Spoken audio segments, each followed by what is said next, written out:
The binding calculator is found on the home screen under Help and Utilities. Just tap Help and Utilities, open up the binding calculator, and you will see that it asks for 3 pieces of information. The binding calculator provides the cut width of the binding strips that you need to cut in order to arrive at the desired finished front width. In this particular example, I'm going to assume that I want my finished front width to be 1/2 inch. So I'm going to tap on the arrow to change it to 1/2 inch, or I can come in and tap in the square and bring up the keyboard, or I can use the slider to change the value, but I'm going to leave it at 1/2 inch for this example.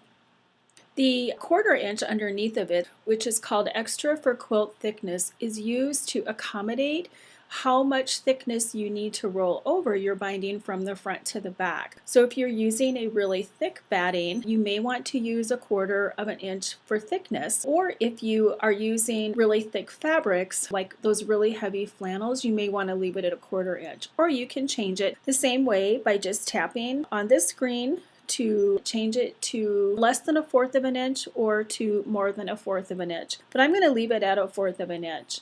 And I've also decided that with the quilt that I'm making today, I would like to have a single fold binding instead of a double fold binding. So I just tap on the single fold option, and the binding calculator tells me that I need to cut my strips 2 1/4 inches wide. Just put that width into the Yardage Calculator, and the EasyQ Studio suite of tools will help you determine how much fabric you need to buy to bind your quilt.